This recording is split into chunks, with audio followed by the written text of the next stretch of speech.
हो गया? ओके, ठीक। तो हमारा मध्य प्रदेश का भौगोलिक विभाजन कर रहे हैं, यानी कि भौगोलिक संरचना को देख रहे हैं। कितने भागों में हमने बांटा है? 3 भागों में। एक मध्य उच्च प्रदेश, दूसरा आपका सतपुड़ा मैकाल, तीसरा आपका बघेलखंड का पठार। अब हम मध्य उच्च प्रदेश को 4 भागों में, 5 भागों में बांटेंगे। तो 5 भागों में सबसे पहला आता है मध्य भारत का पठार, मालवा का पठार, आपका बुंदेलखंड का रीवा पन्ना और लास्ट में नर्मदा सोनभद्र। तो हमारे पास में सबसे इंपॉर्टेंट जो भाग है वो है मालवा का पठार, और उस मालवा के पठार को हम देख रहे हैं। मालवा का पठार जो है मध्य प्रदेश का सबसे बड़ा भूभाग है। ये जो आपको हिस्सा दिखाई दे रहा है, ये वाला हिस्सा, ये मालवा का पठार है। लगभग 17 से 18 जिलों में मालवा का पठार आपको देखने को मिलेगा। कितने जिलों में? 17 से 18 जिलों में। यानी कि आप अगर देखें तो मध्य प्रदेश का पश्चिमी भाग जो है वो मालवा का पठार कहलाता है। और इसका क्षेत्रफल हम आपको बता दें कि क्षेत्रफल जो है वो 88,222 वर्ग किलोमीटर है, जो पूरे एमपी का 28% भाग है। कितने प्रतिशत भाग है? तो पूरे एमपी का मालवा का पठार 28% भाग है। ये इसका नाम हमने बता दिया, मालवा का पठार। अब देखो बेटा, मालवा का पठार जो है मध्य प्रदेश के पश्चिम में स्थित है, एक क्वेश्चन। दूसरा, मालवा का पठार सबसे बड़ा भूभाग है, 2 क्वेश्चन। ठीक, आगे बढ़ते। जो मालवा का पठार है इसका क्षेत्रफल मैंने आपको बता दिया, जो 28% भाग को घेरे हुए हैं। ये 28% है किसका? ये 3,08,252 वर्ग किलोमीटर है, उसका ये 28% है। कौन बेटा? आपका मालवा का पठार। ठीक है, ध्यान रखना। तो मालवा का पठार, चलिए आगे बढ़ते हैं।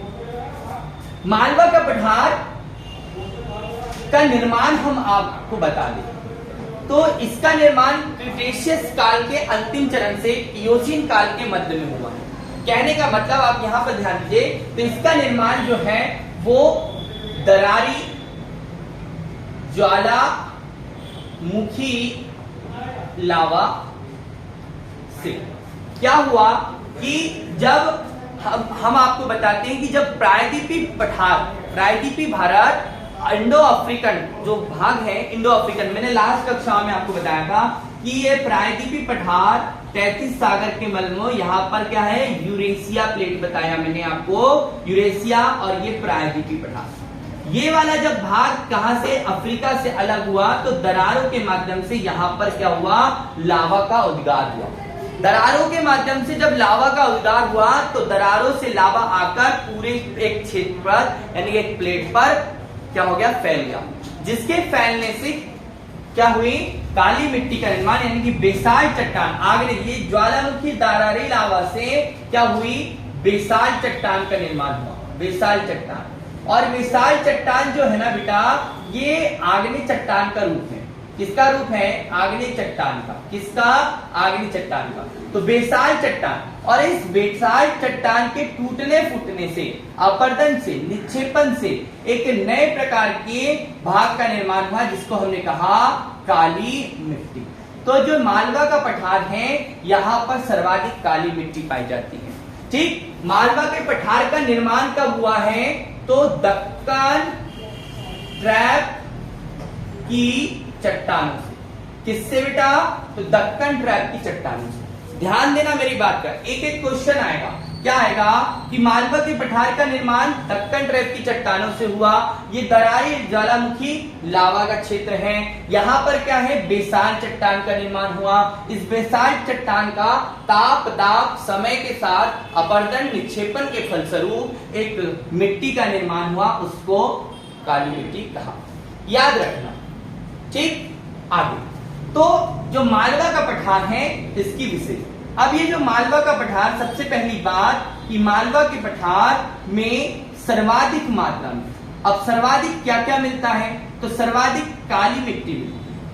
अब आपसे क्वेश्चन आएगा कि भैया भारत में सर्वाधिक कौन सी मिट्टी पाई जाती है? तो देखिए क्वेश्चन क्या है, बिल्कुल ध्यान से समझना। भारत में और मध्य प्रदेश में दोनों अलग अलग है। भारत में सर्वाधिक जो है काली मिट्टी नहीं, भारत में सर्वाधिक जलोढ़ मिट्टी पाई जाती है, जबकि एमपी में सर्वाधिक जो है 43% के लगभग काली मिट्टी पाई जाती है। कितनी? तो काली मिट्टी 43% के लगभग काली मिट्टी। तो एमपी में सर्वाधिक कौन सी मिट्टी?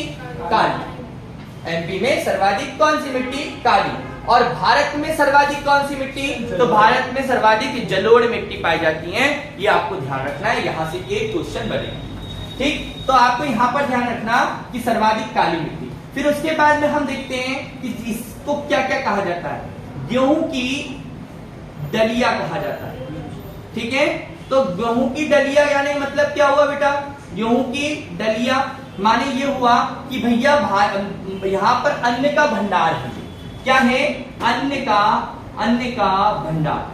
माने क्या हो गया कि यहाँ पर सर्वाधिक अन्न का उपज होता है। अब सर्वाधिक अन्न के उपज में कौन कौन आते हैं? तो गेहूं की डलिया मैंने यहाँ पर आपको कह दिया है। ठीक है, गेहूं की डलिया। फिर उसके बाद क्या लिख दिया हमने? अन्न का भंडार। ठीक है, रोटी की डलिया भी इसको कह सकते हैं। गेहूं से क्या मिलता है? रोटी बनती है, तो याद रख।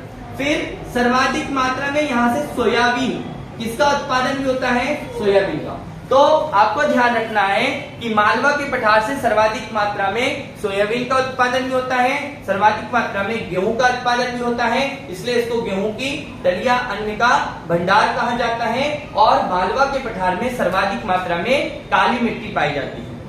कौन सी मिट्टी पाई जाती है? काली मिट्टी। देखिए, मध्य प्रदेश में सर्वाधिक जो सोयाबीन का उत्पादन, पूरे भारत में सर्वाधिक सोयाबीन का उत्पादन कहीं होता है तो वो मध्य प्रदेश में।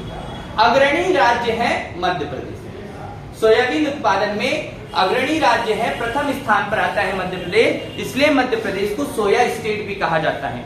मध्य प्रदेश को कौन सा स्टेट भी कहा जाता है? सोया स्टेट भी कहा जाता है, क्योंकि आप सब जानते हैं सोयाबीन का उत्पादन सोया स्टेट का नाम। तो ये आपको ध्यान रखना है। तो सर्वाधिक गेहूं का उत्पादन मालवा का पठार में होता है। ठीक, सोयाबीन का, अन्न का भंडार, रोटी की डलिया। अच्छा, और हम देखें कि क्या कि यहाँ से सर्वाधिक नदियों का उद्गम होता है। जो है सर्वाधिक नदियां, अब अपनी बात को ध्यान समझना, सर्वाधिक नदियों का, ठीक है, सर्वाधिक नदियों का उद्गम। ठीक है, अब ध्यान से समझना क्या कि आप सब जानते हैं कि मध्य प्रदेश को, एमपी को नदियों का मायका कहा जाता है। कहा जाता है बेटा एमपी को नदियों का मायका, क्योंकि यहां से लगभग 246 कितनी 246 246 के लगभग में नदियों का उद्गम होता है, जिनमें हम कहते हैं कि आपकी नर्मदा, ताप्ती, चंबल, बेतवा, सिंध, सोन, काली सिंध, है ना, पार्वती, माही, जोहिला, बहुत सारी नदियों का यहाँ से उद्गम होता है। तो यहाँ पर मालवा का पठार जो है, यहाँ से सर्वाधिक नदियों का उद्गम होता है। इसी मालवा के पठार से आपकी कौन सी नदियों का, अगर हम मालवा के पठार की नदियों की बात करें तो मैं यहाँ लिख देता हूँ, मालवा के पठार की नदियों में सबसे बड़ी नदी जो है वो चंबल नदी। चंबल नदी जो है इसका उद्गम जो है जाना पाव की पहाड़ी से होता है। तो पहाड़ी शब्द आया तो मालवा के पठार में जो है 3 बड़ी बड़ी पहाड़ियां मिलती हैं आपको, जो देखिए आपको मैं बता दूं कि उत्तर भारत को दक्षिण भारत से अलग करने वाली जो पर्वत श्रृंखला है, श्रेणी है, उसका नाम है विंध्याचल पर्वत श्रृंखला। क्या नाम है बेटा?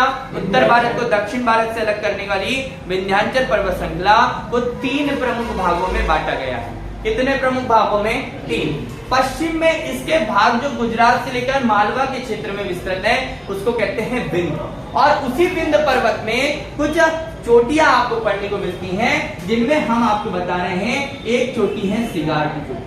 तो बेटा सबसे पहले आपके लिए एक क्वेश्चन बन जाएगा कि मालवा के पठार की, मालवा के पठार की चोटियां, ठीक है। तो चोटियां में हमने सबसे पहले देखा सिगार की। कौन सी बेटा? सिगार की। अब ये जो सिगार की चोटी है, इसकी ऊंचाई आपको याद रखना 881 मीटर। दूसरा आपको याद रखना है जाना पाव। क्या है बेटा? जाना पाव की पहाड़ी या चोटी, ठीक है, जाना पाव की पहाड़ी या चोटी। यहाँ पर तीसरी हम लिख रहे हैं धजानी। अब देखिए इनकी लोकेशन यही है, ये डिसाइड नहीं है, ठीक है, ये आपको मालवा के पठार में है, ये आपको याद रखना है। तीनों चोटियां कहां पर है? तीनों चोटी आपकी कहां पर है? मालवा के पठार, धजारी की पहाड़ी। अब सुनिए बेटा, जाना पाव की पहाड़ी 854 मीटर है और धजारी की पहाड़ी 810 मीटर है। तो अब मुझे यहाँ पर बताइए कि सबसे ऊंची चोटी कौन सी है? सिगार है।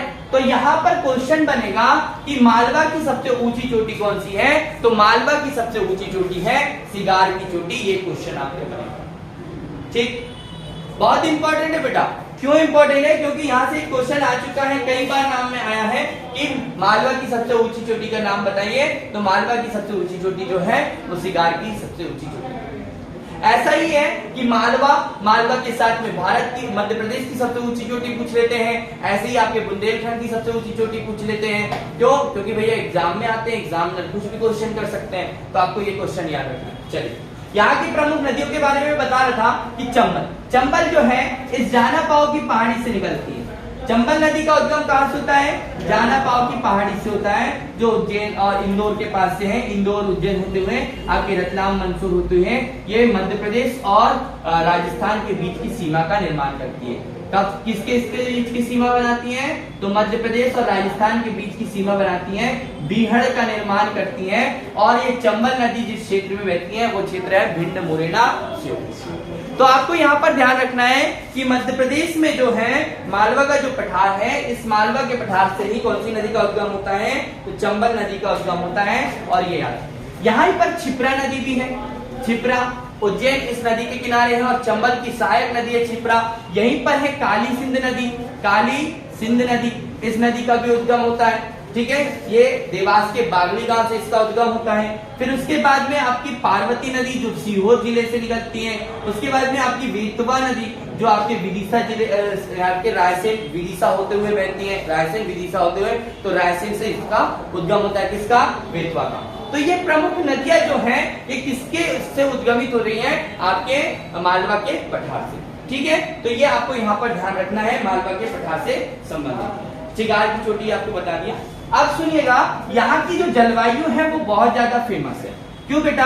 क्योंकि देखिए इस मालवा के पठार क्षेत्र में अगर हम इसके इतिहास की बात करें, तो इसका इतिहास की बात करें तो सबसे पहले मालवा का नाम मालवा इसलिए पड़ा क्योंकि आपके पंजाब प्रांत से आने वाली मलव जाति के कारण इसका नाम मालवा पड़ा। चलिए, ये अच्छी बात है कि मालवा क्यों पड़ा? क्योंकि मलव जाति के कारण। अब इस मालवा के क्षेत्र में अत्यधिक उपजाऊ होने के कारण, शिक्षित होने के कारण, ठीक है, यहाँ पर अनेक शासकों ने यहाँ पर शासन भी किया। जनसंख्या घनत्व, अगर हम मध्य प्रदेश का जनसंख्या घनत्व देखें तो मध्य प्रदेश का जनसंख्या घनत्व सबसे अधिक अगर कहीं देखें तो डिस्ट्रिक्ट में तो हम भोपाल की बात करेंगे, लेकिन